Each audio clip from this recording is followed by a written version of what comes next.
Você iniciei a gravação, então, é só a título mesmo de formalismo para ficar gravada lá no ambiente, tá? E aí hoje nós vamos falar sobre um tecido que ele tem a função não só de revestimento de superfícies, como o revestimento desse órgão que é chamado de pele, né? A pele é um órgão, não é um tecido, né? A pele é formada por três tipos de tecidos, sendo que o tecido mais superficial que fica em contato com o ar é o tecido que nós vamos falar hoje, que é o tecido epitelial, que também reveste a parte interna, né, quando a gente analisa a boca, se a gente passar a língua na bochecha, essa superfície lisa que existe, né, da boca, no esôfago, ela é toda revestida no intestino, estômago, intestino, ela é toda revestida também de tecido chamado de tecido epitelial, né? E esse tecido que eu vou projetar agora para vocês, né, que a gente vai começar a falar no dia de hoje, começar a falar porque a gente vai terminar na semana que vem, porque é um tecido muito importante. Ele não tem função somente de revestimento, ele também é o tecido que tem a função de formação das glândulas. Então, se a gente transpira, existe a chamada glândula sudorípara, glândula sebácea, que são glândulas que liberam seu conteúdo numa superfície, né? E a gente tem também os hormônios, que são produtos de glândulas que são lançados na corrente sanguínea e não em superfície. Então, a gente vai começar a falar hoje sobre esse tecido, né? Hoje, especificamente, a gente vai falar mais da função de revestimento, e na semana que vem finalizar e falar sobre a função glandular, tá? À medida que vocês forem tendo dúvidas, vocês podem ir perguntando, seja levantando a mão, seja chamando também, vocês sabem disso. E se a minha conexão cair é porque a internet está meio ruim, aí eu volto. Vocês não saiam da sala que eu volto, tá?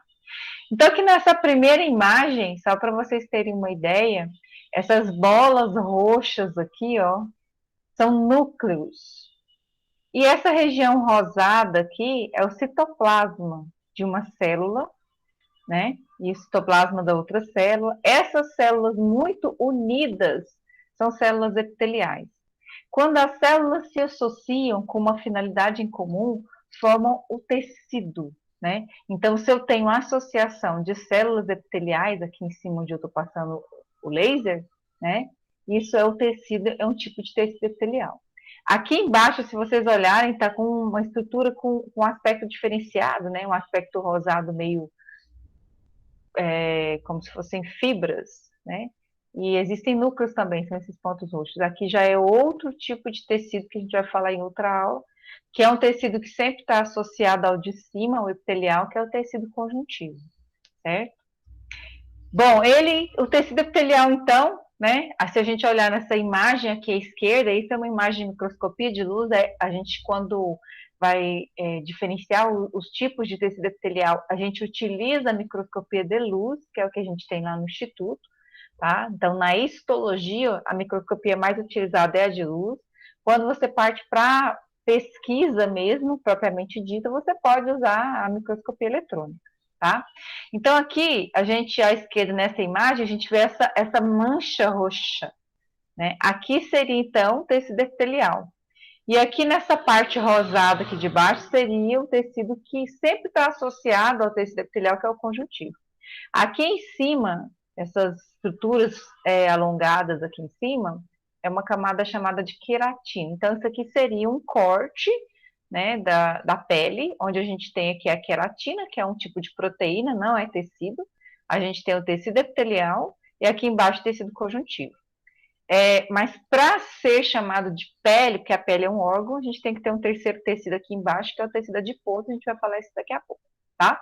Então, o tecido epitelial, ele não só reveste as superfícies como revestimento, a camada mais externa, em contato com o ar, ou seja, revestimento da pele, tá? A primeira camada da pele, como a primeira camada da mucosa. A mucosa é o nome que se diz ao órgão que reveste a parte interna, toda essa tubulação do sistema gastrointestinal, tá? E também como falo, o tecido que forma as glândulas, como já comentei com vocês. Esse tecido epitelial, essa região arroxeada aqui, então, ele não fica solto, né? Ele não é um tecido que fica solto. Se ele ficasse solto, quando a gente puxasse aqui, ó, se eu fizesse esse ato de puxar, né, eu estaria deslocando o tecido epitelial e ele não voltaria para o lugar, tá? Então, aqui nessa região rosada, logo aqui abaixo, né, do chamado tecido conjuntivo, existem, já foram comprovados com microscopia eletrônica, que aí a gente consegue ver mesmo, existem filamentos, como se fossem fios de cabelo, que a gente chama de fibras, no formato de fios mesmo.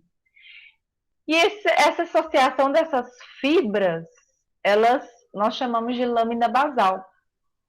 E aí, do tecido epitelial, saem proteínas com formato de gancho, que ficam, então, né, segurando logo abaixo esses filamentos. Então, seria como se essa caneta, por exemplo, fosse um filamento, e partindo da célula aqui, dessa célula aqui, epitelial mais da profundidade, da região mais profunda, saem proteínas com formato de gancho que se ancoram, né, nesse filamento, justamente permitindo com que possa haver momentos onde haja o deslocamento desse, né, do tecido, mas ele retorna para a sua posição normal.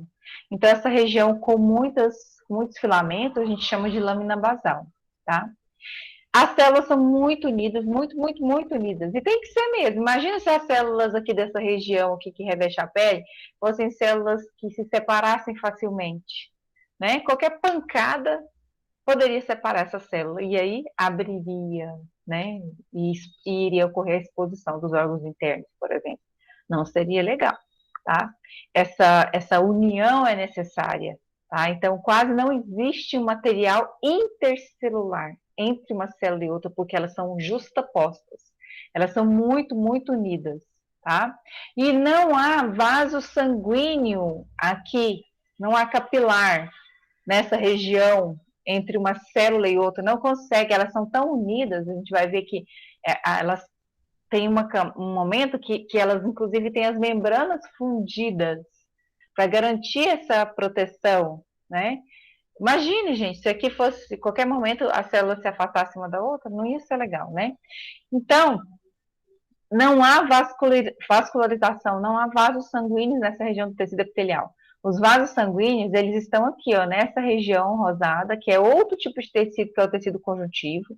Então, os nutrientes que chegam através do sangue e o próprio oxigênio, eles saem dos vasos nessas regiões e eles se difundem. Lembra do processo de difusão? Eles vão atravessando célula a célula e ganhando todas as células e sendo utilizado por essas células. Então, o oxigênio é utilizado por todas as células, o oxigênio passa por difusão aqui, a glicose vai passando também por processo específico de difusão. E aí, os restos de metabolismo, como o gás carbônico, eles vêm também por difusão, retornam e entram no vaso sanguíneo. Essa abertura branca, essa região de abertura branca aqui, é uma região de vaso sanguíneo, certo? Continuando. E é um tipo de tecido que se renova constantemente. Só que para se renovar, a renovação desse tecido epitelial que reveste a pele, ela começa de baixo para cima, de dentro para fora, e não de fora para dentro. Então, lá da região mais profunda, as células, quando a gente sofre uma lesão, um machucado, as células vão se dividindo e fechando essa lesão de dentro para fora, tá? Então, aqui, mostrando agora um desenho esquemático da pele, vocês já devem ter visto lá no ensino médio. E lá no ensino médio vocês aprenderam que a pele tinha três tecidos, né? O mais superficial seria epiderme, depois a derme e depois a hipoderme. Então os nomes corretos são, no lugar de epiderme, epiderme é errado? Não é errado, mas o nome correto é tecido epitelial, tá? Ele é formado por várias camadas de células extremamente justapostas, e aí a gente viu por que tem que ser justaposto, para não deixar que haja, né, a penetração entre uma célula e outra, ou o rompimento desse tecido, e haja acesso aos tecidos de baixo, os mais profundos. Esse tecido epitelial, especificamente na pele, ele tem uma camada de proteína, que a gente não enxerga aqui, mas na microscopia a gente enxerga, que é a queratina, que tem a função de proteção contra atrito, principalmente. Logo abaixo a gente tem a chamada derme, que na verdade se chama tecido conjuntivo, propriamente dito, onde tem vasos sanguíneos que trazem os nutrientes e o oxigênio que chegam até o tecido epitelial, né? Nessa região do tecido conjuntivo é a região onde existe a glândula sudorípara, né? A parte produtora do suor, ela se encontra nessa região, e aí essa glândula tem um canal, uma tubulação, que a gente chama de ducto, na verdade, onde esse suor, quando ele é produzido, ele é lançado nesse ducto, esse canal, como se fosse uma mangueirinha, né? E aí ele chega até a superfície do nosso corpo para resfriar, né? O pelo, a parte mais profunda do pelo, ela se encontra também a nível de tecido conjuntivo, certo? E ele chega até a superfície. E logo abaixo do tecido conjuntivo, a gente tem o tecido adiposo, que é formado por várias células unidas, que são células chamadas de células adiposas, que também recebe vasos sanguíneos, que recebe inervação, né, nervos do sistema nervoso, tá? O sistema nervoso, ele consegue chegar tanto a nível de tecido adiposo, quanto tecido conjuntivo, quanto no início das camadas mais profundas do tecido epitelial. Tanto é verdade que não existe o chamado tato. O que é tato? É a capacidade que a gente tem de sentir. Sentir dor, sentir calor, sentir frio, sentir o toque, não é verdade? Então, é devido à sensação que a gente sente, que é o tato, que não é só na mão, é na pele como um todo, é decorrente de fibras nervosas, que são prolongamentos de células chamadas de neurônios, e que chegam, né, são muito finos, e chegam até aqui e consegue alcançar até a parte mais profunda do tecido epitelial. Não na superfície, mas a mais profunda, mas mesmo assim a gente consegue ter as sensações, né? E é importante que isso exista por causa de, principalmente, questões de segurança, de autossegurança. Imagina, você toca numa superfície e ela está muito, muito quente e você não sente. Você pode lesionar, né, o tecido epitelial, o tecido conjuntivo, até o tecido adiposo e assim por diante. Você pode sofrer uma queimadura grave, né, e não sentir, né? E, infelizmente, tem pessoas que perdem essa sensação. Rafael? Professor, eu ia fazer essa consideração, né? Que tem pessoas que têm essa doença rara, né? De não sentir. E, Aí elas provocam várias lesões ao longo da vida delas, né? Por conta de isso, de não ter esse. tem gente que não sente não somente o tato, só que pior ainda, por exemplo, quando fratura a inervação, ele não consegue sentir nem os processos de fratura, né? E aí, às vezes, ela quebra uma estrutura, um braço, uma perna, e ela não sente nada. Então, é um risco, né? Em relação ao tato, especificamente, existe uma bactéria, que é a causadora da hanseníase, né? Onde a pessoa perde a sensação da pele, só da pele. E aí inclusive, é um dos primeiros sintomas. Se ela encostar numa superfície quente ou fria, ela não tem essa sensação. Causado por uma bactéria, mas é tratável, né? Hoje em dia é tratável. No passado, o pessoal tinha muito preconceito contra quem tinha, né? Hanseníase, que também é chamada de lepra, né? Mas hoje em dia é tratável. Se você percebeu que você não está tendo essas sensações, procura um médico, dermatologista, você vai tomar remédio durante muito tempo, mas é curável. Demorar muito, aí começa a surgir aquelas feridas, né? Tem muitos filmes que mostram no passado, né? Muita gente tinha muito preconceito contra quem tinha lepra. Não tem necessidade de ter preconceito, tá? Mais alguma dúvida, gente? Não? Se tiver, pode falar. Bom, então vamos analisar em relação à pele. Então, a pele é um órgão que tem o seu tecido mais superficial, chamado de tecido epitelial. Se é um tecido, ele é formado de células. E as células que formam esse tecido são chamadas de células epiteliais, lógico. Especificamente no revestimento da pele, são cerca de 7 a 8 camadas, né? Uma sobre a outra, de células epiteliais. São células muito, muito, muito unidas.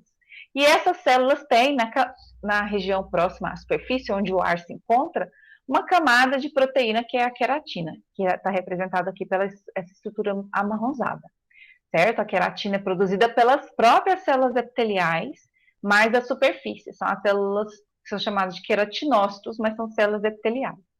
Então, essas células, Se a gente observar aqui na região mais profunda, voltada para o tecido conjuntivo, que é o que fica logo abaixo, elas têm um formato mais quadriculado, porque elas não estão sofrendo muita pressão. Mas à medida que a gente olha as camadas mais próximas aonde está o ar, a gente sabe que o que age em cima da gente, a gente esquece a gravidade, não é? A gente tem a pressão atmosférica, a gente tem a gravidade agindo sobre a gente. Então, as células mais próximas à superfície, onde a ação da gravidade é maior, elas não estão com o formato quadriculado, elas vão ficando achatadas, né? A gente usa o termo pavimentosas, que são achatadas. E essas células são muito justapostas. As células mais da profundidade, como eu falei, elas não estão livres. Se elas estivessem livres, se eu puxasse a minha pele, ela não voltaria para o lugar. Seria um problema terrível. Então, como eu falei, nessas células mais da profundidade, saem proteínas, e essas proteínas têm um formato de gancho mesmo, e elas se ancoram como uma âncora, né, em uma região do tecido conjuntivo que é chamada de lâmina basal, que é cheio de fibras, como se fossem filamentos.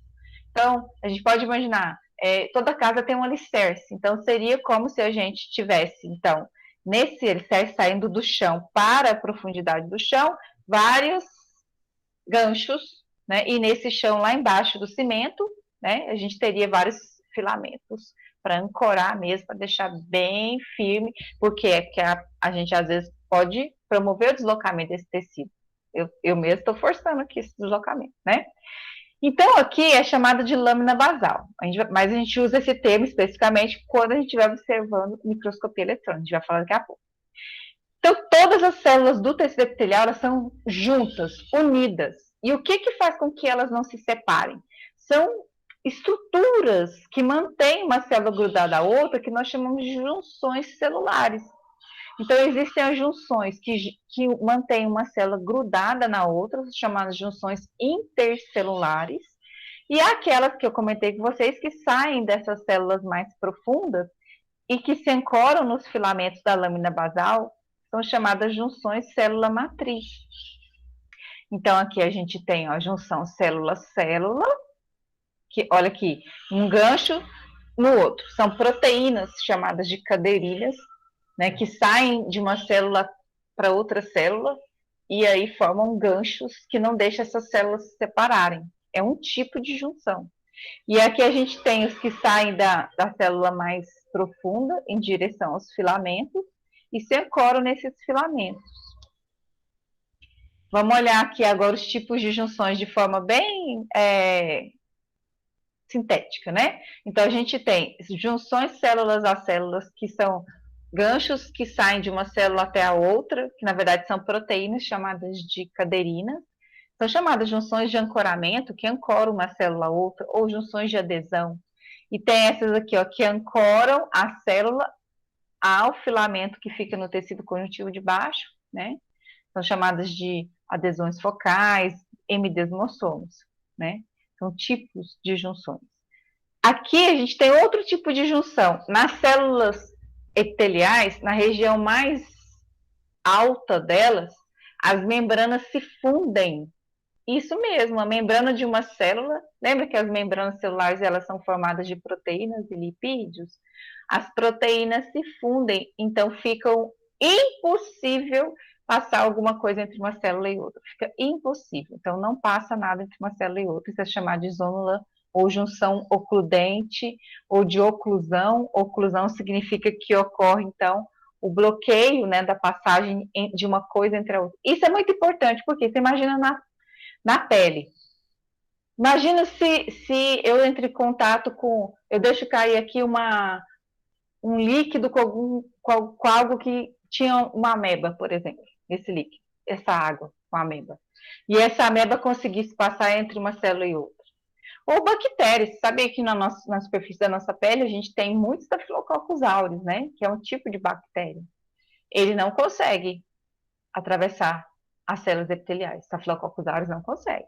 Mas se eu, Eliane, resolvo ficar coçando a minha pele com a minha unha, e aí quando a gente coça com a própria unha, né, por exemplo, eu estou agoniada por algum motivo, e aí eu corto A gente não vê, às vezes, o corte. Houve um microcorte.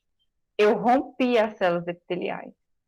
Rompi aquele Staphylococcus aureus que está na minha superfície naturalmente, não está causando nada aqui, porque ele não está entrando em contato com os tecidos internos, que tem vasos sanguíneos. Ele vai penetrar, vai ultrapassar a camada do tecido epitelial, chegar no tecido conjuntivo, e aí sim, lá ele vai causar danos. Dentre eles, por exemplo, o furúnculo, certo? A espinha. O que é a espinha? Espinha é quando os Staphylococcus aureus eles alcançam a região dos ductos. Né? Você está com tantos Staphylococcus aureus que eles alcançam a região dos ductos. São chamados de células epiteliais, e às vezes a gente, sem querer, acaba coçando, fazendo movimentos de fricção forçadamente. E aí, onde tem pus, tem Staphylococcus aureus, que é uma bactéria. Junções comunicantes de uma célula a outra. O que é isso? Existem proteínas que podem formar canais entre uma célula e outra. E aí passam informações como íons. Então, pode permitir a passagem de íons de uma célula para outra, né, o que pode ser favorável, porque, por exemplo, o nutriente veio lá do tecido conjuntivo, e aí pode ocorrer esse deslocamento de íons, né, de sódio, de potássio, de uma célula para outra. E junções sinalizadoras, que geralmente ocorrem entre células que se comunicam e mandam sinais. Isso não ocorre muito nas células epiteliais, ocorre mais, essa junção sinalizadora ocorre mais entre células nervosas e células musculares. Mas são tipos de junções, tá? E aí, continuando os tipos de junções, né? Só fiz um resumo. Vamos falar do intestino. Bom, todo mundo sabe que no sistema digestório a gente tem a boca, o esôfago, o estômago, o intestino. Aí tem o intestino delgado, que é o mais fininho, e o intestino grosso, né, que ele é mais robusto, né? Na região do intestino mais delgado, é uma região onde o alimento ele já passou por uma digestão prévia na boca, no estômago, ele finaliza-se o processo de digestão nessa região do intestino delgado, e aí, agora a gente não tem mais alimento com moléculas grandes, porque quando a gente fala de digestão, significa que as moléculas grandes foram quebradas em moléculas muito pequenininhas. E essas moléculas muito pequenininhas, elas, nesse intestino delgado, né? Então, essas moléculas pequenas, elas vão atravessar a camada de células epiteliais, e ganhar a corrente sanguínea. Isso é chamado de absorção, certo? No intestino grosso, ocorre a absorção não de moléculas pequenas que provêm dos alimentos, mas de água, a água que a gente bebe, certo? Então, só para a gente pensar de uma forma mais clara. Eu tomei café da manhã, comi um pedacinho de pão. O pão, ele é feito de quê? Amido. Amido é um tipo de carboidrato, certo? É um carboidrato, uma molécula grande. É uma molécula grande formada de milhares de moléculas pequenas. As moléculas grandes, elas jamais conseguiriam atravessar a parede do intestino, né? Jamais. A camada de célula epitelial. Então, na nossa boca, né, e dos animais em geral, nós temos as glândulas salivares, que liberam as enzimas amilases, e elas vão quebrar o amido, liberando moléculas muito pequenininhas, chamadas de glicoses. Essas glicoses ganham o esôfago, o estômago, e lá no intestino delgado, então, essas glicoses, por serem moléculas muito pequenas, elas vão atravessar a camada de células epiteliais que reveste o intestino delgado.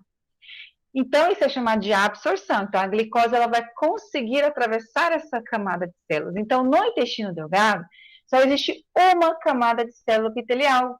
Porque se existissem várias camadas de células epiteliais no intestino delgado, como ocorre aqui na superfície da pele, como que a glicose ela iria chegar até a corrente sanguínea? A corrente sanguínea, né, fica no tecido conjuntivo, que fica abaixo do tecido epitelial.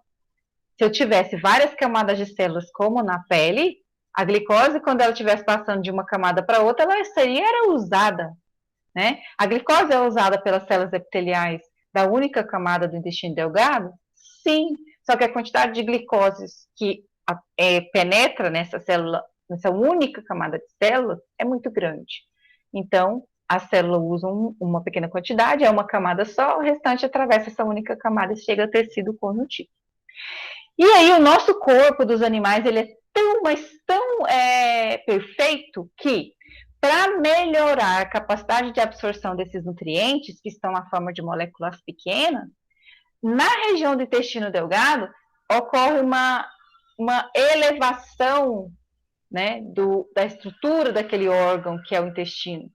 Essa elevação é na forma de dedos, são chamadas de vilosidades. Aqui, se a gente olhar que essa imagem, a segunda à direita, essas estruturas em forma de dedos, e elas são passíveis de ser vistas se alguém nunca viu o intestino de um animal, né, se um dia for fazer um processo de dissecação, ou até mesmo na roça, né, quando for matar galinha, olhem, gente, a parte interna do intestino daquele animal, quando for matar, sacrificar uma galinha lá para comer, né, a parte interna, se vocês passarem o dedozinho, está cheio de dobrinhas. Se a gente olhar na microscopia, são vilosidades, em formato de dedos. Por que isso é vantajoso? Porque está aumentando a área de superfície. Né? Se fosse reto, a área de superfície, a área de absorção seria só nessa região reta. Mas a partir do momento que ocorre a dobradura, olha, você vê, a folha, ela ocupa essa área aqui, de aproximadamente 20 centímetros. Mas se eu dobro ela aqui, eu tenho uma dobra que agora está ocupando agora 1 centímetro, e aí eu posso ter outra dobra, eu posso ter outra dobra, eu posso ter outra, e outra. Então, eu vou ter, olha, mais superfícies, mais chance de ocorrer a absorção daquelas moléculas que são provindas, que vêm dos nutrientes, certo? Então, aqui a gente tem as vilosidades. Nome vilosidade, atenção. A revestimento desse intestino delgado, uma única camada de células epiteliais muito unidas, né? Uma única camada. Por quê? Porque as moléculas que são os nutrientes, como a glicose, que eu obtive pela digestão, atravessa essa única camada de célulazinhas e ganha corrente sanguínea aqui, ou seja, os vasos sanguíneos do tecido logo abaixo, que é o tecido conjuntivo. Mas quando eu olho cada célulazinha, cada uma das células epiteliais, no microscópio, eu vejo que cada uma delas tem também estruturas em formato de dedos, mas que aí não são visíveis, só na microscopia mesmo, tá? Que são agora, por ser visíveis apenas na microscopia, chamadas de microvilosidades.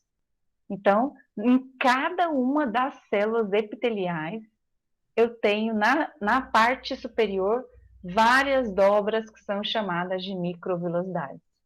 Então, é uma única camada de células epiteliais muito juntas, e na superfície de cada uma delas, várias estruturas em dedo, formato de dedos, mas são visíveis só no microscópio, que são os microvírus ou microvilosidades.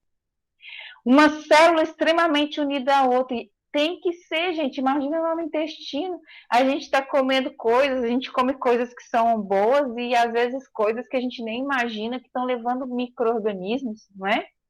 E aí, se essas células não fossem muito unidas, poderia facilmente uma bactéria atravessar entre uma célula e outra e chegar no tecido que está logo abaixo, que tem vaso sanguíneo, e causar uma infecção seríssima no corpo inteiro. Então, na região mais próxima à superfície, que é onde as fezes passam, os nutrientes e as fezes, né? O que são fezes? São os nutrientes que não serão absorvidos. A gente tem a zônula de oclusão, que é onde justamente uma membrana está fundida à outra. E isso ocorre em toda a superfície, ela é de fora a fora. Então, se eu tenho uma célula em formato, né, quadrado, lá em cima está todo ao redor as membranas fundidas. Pensa num quarto onde as paredes lá em cima, elas têm uma estrutura que une mais fortemente, né, as paredes, e é impossível passar alguma coisa entre uma célula e outra aqui. Só mesmo alguns tipos de bactérias que têm capacidade de lesionar isso aqui, né, e, por exemplo, a salmonela.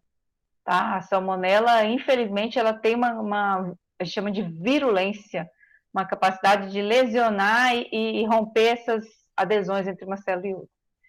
Logo abaixo a essa zônula chamada de oclusão, onde uma membrana está fundida à outra, a gente tem a zônula de adesão, onde proteínas saem de uma membrana e se fixam a outras proteínas da outra célula, são chamadas de caderinas. A gente tem logo abaixo também pontos diversos ao longo de toda a célula com mais proteínas em forma de gancho, né? A gente tem as junções que comunicam uma célula a outra, são chamadas de junções gap ou comunicantes. E a gente tem lá no fundo as mesmas estruturas que tem nas células epiteliais da pele, as junções que conectam os ganchos, né, proteicos na lâmina basal lá de baixo, tá? Então, os nutrientes, quando eles chegam no tecido epitelial do intestino, eles atravessam essa estrutura. Parte desses nutrientes pode ser usado por essa célula, mas a maior parte chega lá na profundidade dessa célula, na região mais basal, que é a mais funda, atravessam e chegam lá no tecido conjuntivo, que é onde tem os vasos sanguíneos, e aí os nutrientes chegam para o corpo inteiro, tá? No intestino delgado ocorre a absorção de nutrientes, moléculas pequenas, e no intestino grosso a absorção de água, certo? Aqui só para mostrar para vocês que interessante, que dá para ver até na microscopia eletrônica, ó. Então aqui seria um esquema à esquerda, um desenho simples, mostrando que na região mais apical quer dizer mais alta, próxima à superfície onde passaria as fezes, né? E os nutrientes. A gente tem fusão de uma membrana a outra, chamada de junção ocludente. Depois a gente tem as junções que ancoram uma célula a outra, que são junções de adesão, desmossomos, certo? E a gente tem as junções comunicantes, que deixam uma célula comunicar com a outra. E lá embaixo a gente tem as junções que ancoram a célula matriz, né, que ancora a célula chamada lâmina basal, que é uma estrutura com filamentos. À direita, tudo comprovado por microscopia eletrônica, porque aqui a gente não vê isso aqui na microscopia de luz, tem que aumentar mais de 100 mil vezes a imagem. Microscopia eletrônica. Aqui onde eu estou passando a luz vermelha é um microvilo para mostrar que a célula intestinal ela tem essas estruturas em formato de dedo, que só são visíveis na microscopia. Aqui onde eu estou passando agora é a fusão de uma membrana na outra, é a zônula ou zona de oclusão, não passa nada entre uma célula e outra. Então, quer dizer, isso aqui tudo à esquerda é uma célula, é de uma célula, e à direita é de outra. Aqui onde eu estou circulando agora com a luz vermelha, se vocês estiverem vendo, é onde uma proteína se ancora a outra, é um tipo de zona chamada de adesão, proteínas caderinas. E aqui embaixo também, mas se chama desmossomos aqui, pelo tipo de composição de proteína aqui que está do lado interno, que é queratina aqui, mas de adesão também. Repare que aqui uma célula não tá uma membrana não está fundida à outra, por isso que tem esse esbranquiçado aqui no meio, como se fosse um rio. Mas quando a gente chega lá na superfície, na região apical, não tem mais, não estava esbranquiçado, porque houve a fusão de uma membrana na outra. Então, bactérias aqui não vão passar aqui, ó, entre uma célula e outra. Com exceção de algumas, infelizmente, como a salmonela, que consegue romper essas células epiteliais, tá? Por isso que a gente tem que cozinhar bem os alimentos, né? Bom, aqui novamente seria um esquema, à esquerda uma célula epitelial do intestino, à direita uma célula epitelial do intestino. Só lembrar que o intestino ele é formado de uma única camada de células, porque os nutrientes têm que atravessar essa única camada de células e ganhar o tecido logo de baixo, que é o tecido conjuntivo. Não poderia ter várias camadas de células como tem na pele, jamais, tá? Agora, uma curiosidade para vocês verem.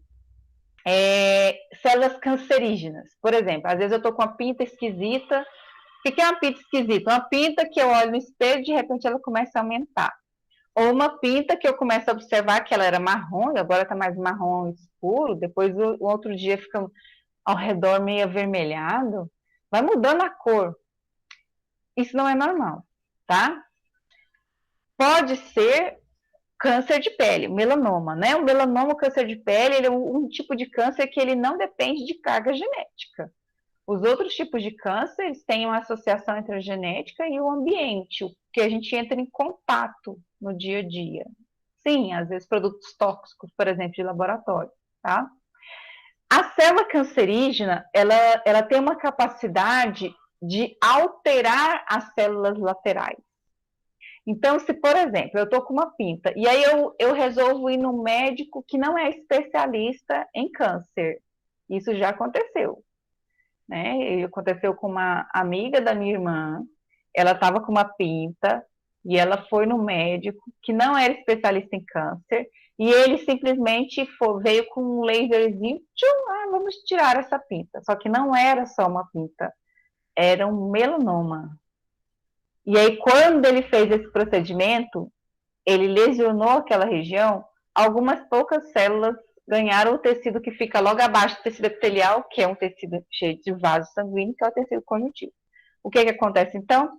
Uma única célula cancerígena, onde ela for parar devido à circulação sanguínea, ela tem a capacidade de se conectar a outras células, e aí, pelas junções comunicantes entre uma célula e outra, ela manda moléculas que vão alterar a outra célula. Se você olhar aqui essa imagem, aqui à esquerda é uma célula, à direita é outra, é só um esquema, né? Elas estão aqui grudadas. O que acontece? Uma célula cancerígena, se ela encontrar outra célula, ela se comunica mediante canais, são junções comunicantes, e ela manda informações transformando aquela célula lateral em uma célula cancerígena, e ela não era cancerígena.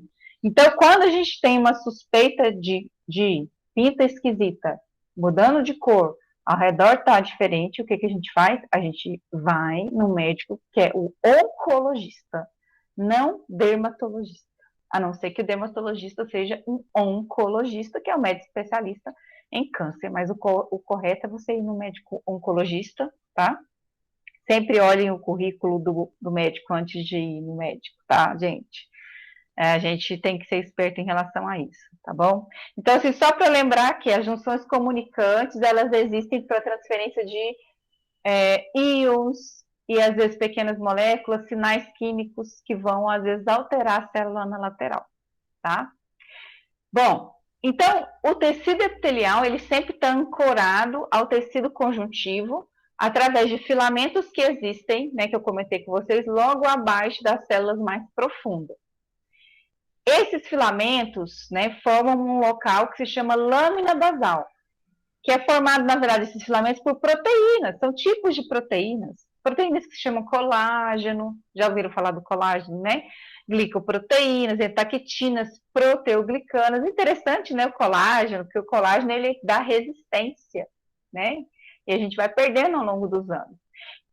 Agora, o que é interessante, agora que vocês têm que colocar na cabeça é que esse termo lâmina basal, ele é usado especificamente quando a gente estiver observando algo na microscopia eletrônica, tá? Então, quando a gente estiver usando microscopia eletrônica, a gente usa o termo lâmina basal. O que tem nesses filamentos onde o tecido epitelial se ancora? Não é só filamento. Existe lá também moléculas químicas que sinalizam o processo de divisão celular.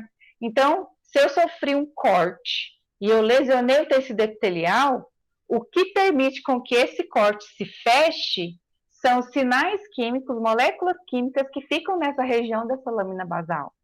Por isso que eu falei para vocês que os cortes, os ferimentos, eles cicatrizam de dentro para fora, tá? Atenção a isso, que às vezes tem gente que fala assim, ó, se você se machucou, faz um banho da planta tal, né? Barbatimão, faz um chá de barbatimão. Aí, beleza, já ouviram falar isso? Não sei se já ouviram falar. O barbatimão, gente, realmente é uma planta que tem moléculas químicas que realizam o processo de cicatrização. Só que é uma cicatrização errada. A cicatrização tem que ser de dentro para fora. E aí você, às vezes, induz uma cicatrização de fora para dentro, utilizando alguns produtos de forma equivocada, e aí isso vai atrapalhar o processo de recuperação daquele tecido, tá? Bom, vamos olhar aqui essa imagem de microscopia eletrônica. Aqui nessa imagem de microscopia eletrônica, aqui à direita seria o tecido conjuntivo, à esquerda a gente teria, então, toda essa estrutura seria uma célula epitelial. Onde eu estou passando com o laser agora, essas duas linhas, três linhazinhas aqui, é a membrana celular. É a membrana celular da célula epitelial à esquerda. Isso aqui tudo à esquerda é uma célula epitelial. Onde está essa mancha preta aqui, ó, são os filamentos que formam a lâmina basal. Esse termo lâmina basal, ele é específico para microscopia eletrônica. Onde está essa mancha preta com as setas aqui, são as proteínas que saem, atravessam a membrana celular e ganham e se ancoram, né, na lâmina basal. Se ancoram na lâmina basal, certo? Tranquilo? Bom, já o termo membrana basal é quando a gente olha na microscopia de luz. Então, aqui na microscopia de luz, vamos olhar aqui, a gente usa um corante específico, que é um corante bem rosado, que é chamado de PAF. E aí, onde eu estou vendo aqui, está vendo uma linha rosada bem forte? Essa linha rosada bem forte, onde eu estou passando aqui, ao redor dessa estrutura, isso aqui é um glomérulo renal, é uma estrutura do rim que é responsável pela filtração do sangue e formação da urina.